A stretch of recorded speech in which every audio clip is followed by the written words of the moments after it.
Hey, everybody, Off the Mike Sports Network here, another edition of Off the Top Rope. I know this topic is going to be very divisive because of who it involves, but we have some news in regards to who John Cena's next opponent is going to be, and it's going to be none other than CM Punk. And that's not the news that really is lighting the internet on fire. It is the fact that John Cena and CM Punk are going to face each other for the WWE Championship, the undisputed WWE Championship at Night of Champions in Saudi Arabia. And I'm not going to lie to you guys, I'm very disappointed um, in the fact that where this match is happening, when this match is happening. I understand why, because it's just strictly based on the calendar. This was really the only place that was, at least from a premium live event perspective, that was going to make sense to do John Cena versus CM Punk. Because clearly, what they're telling you by doing this match now is that Cody Rhodes is facing John Cena at SummerSlam and probably taking back the WWE Championship from John Cena at that point. And John Cena, and that'll be the first half of John Cena's retirement run, and he'll probably, turn babyface at some point towards the back half of this year to, kind of put a neat little bow on this final year, which has been kind of clunky, and the heel stuff really has not totally connected. But the stuff with him and Punk, I think, was really interesting.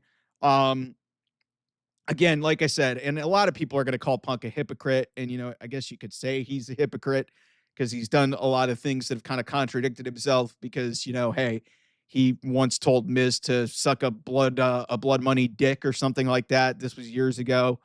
And that was when he was not in WWE. I don't think it was when he was in AEW. I can't remember when that actually happened.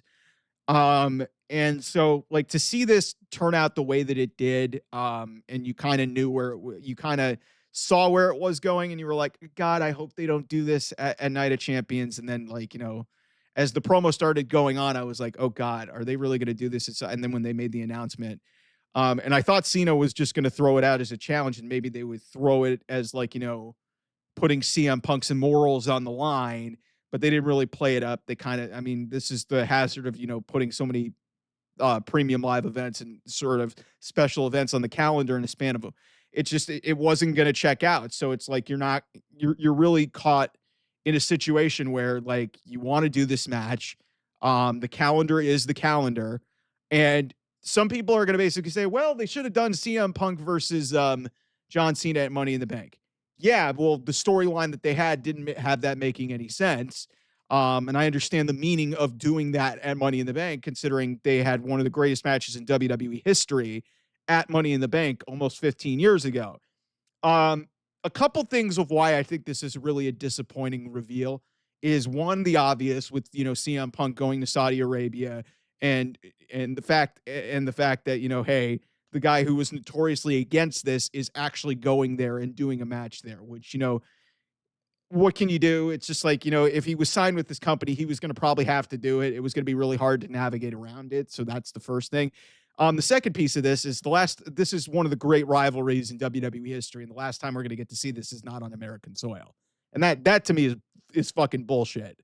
Like that's bullshit that we can't get this match on American soil. Maybe we can get it again before the end of the year.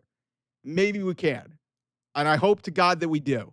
Because I really hope that this is not the last time that we see John Cena and CM Punk in the same ring at the same time, especially one-on-one. So that to me is really disappointing. And then like, it's disappointing because and actually here's the other thing. The third piece of this that's really disappointing is CM Punk immediately just tosses aside Seth Rollins.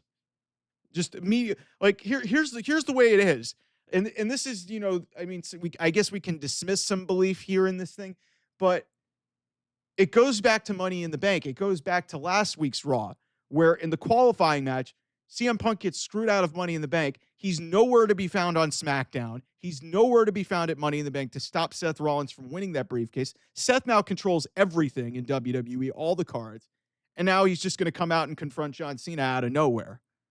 Like, I get it, you're trying to reset storylines here, but John Cena was attacked by R-Truth, who's now Ron Killings. They're not going back to that well. and it was going to be hard to buy into R-Truth challenging for the world title. And again, I think this is just the nature of the timeline. I think they had a timeline in their head of what they wanted to do. They wanted Cena to win the title they wanted Cena to win the title at WrestleMania. So they had that happen. They wanted him to face Randy Orton, check. They wanted him to face R-Truth, check. They wanted him to have the tag match with Logan Paul, so they wanted to have an interaction with Logan Paul, Jey Uso, and Cody Rhodes. So they wanted to get a vehicle for Cody Rhodes to have a reason to go back after John Cena for the WWE Championship, even though he's in the King of the Ring tournament. So that's a check. And then the last thing really for him to do on this title run before he drops it back to Cody Rhodes, because that's clearly the end game here, was to face CM Punk. And unless you're doing this match at Saturday night's main event in Atlanta, then the last premium live event you really have is Saudi Arabia. So that's what they came up with. And listen, like I said, I'm disappointed in the nature of the way this thing is. And, this is the reality with WWE having this contract with Saudi Arabia. I mean, I'm not happy that they're doing a show in Saudi Arabia of the Royal Rumble, a significant show. So again, I'm excited to see these two go at it again. I'm excited to see what they can build up to. I hope that they can actually, maybe tie into their history, and tie into the fact about CM Punk's morals, and maybe I wish they would have drummed this up a little bit more to just, make it kind of a little bit more dramatic. Again, part of this is just timing. And that's the nature of this. But then, obviously the comments that Punk has made publicly, the fact that this may be the last time this may be one of the great rivalries is ever going to be put on, and it's not going to be on American soil. Hey, I'm still mad that, maybe we don't get to see John Cena and Edge ever again. Even though Edge is up there in age, still, it would have been fun to see that happen. Adam Copeland's in AEW. So that's the nature of the way this is just the reality of the situation. It sucks, but, it's disappointing. It will be cool, but yeah, I understand why a lot of people are going to be upset by this situation, and I'm one of them. I'm not listen. I'm not gonna sit back here and basically just be like and here defend this whole thing. But this is the way the business is run. They signed this contract. They signed this contract like 6-7 years ago. They go over there once, twice a year, and sometimes your comments come back to bite you. And, Punk, I don't know. What I would love to know is how resistant Punk was to doing this, if there was any resistance to it, because that'd be really interesting for me to know. Is he really loves John Cena and him are tight. If you guys have followed them over the years, there is deep history because those guys personally love each other. They have a deep personal history, obviously from their time together, moving up the ladder, and then obviously the rivalry that they had 15 years ago. It means a ton to both of them. So to have them have this one last match, it clearly means something. It's just like I said, the way the calendar sorted itself out. Randy Orton was going to get that first match. It was in St. Louis. You had R-Truth. Because and obviously they clearly knew that his contract was in a certain situation. So you have him do that. You have the Logan Paul match. Yeah, in a perfect world, would you have wanted to have, CM Punk versus John Cena at Money in the Bank and maybe do that tag match in Saudi Arabia? Probably.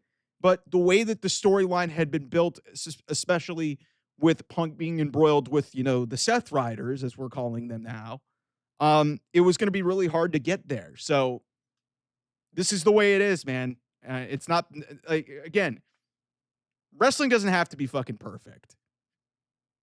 I get mad about, you guys know me, I get mad at everything, a lot of things that go on in AEW. Like I'm going to call something out here in WWE, but it's just, things happen, man. And, again, I'll say this. I hope to God that this is not the last time that they face each other. Also, separate from that, this is the other part of it that sucks. CM Punk's not going to beat John Cena. He's not. Punk's not going to win. That's pretty abundantly clear, as I've said. Cody Rhodes was always the end destination of this. So just storyline perspective and, the timeline of the calendar and everything the way that it is. This is how it came out. It sucks. It's not fair. But, life isn't fair. So, anyway, thanks so much for watching. I'll see you guys soon. Bye bye.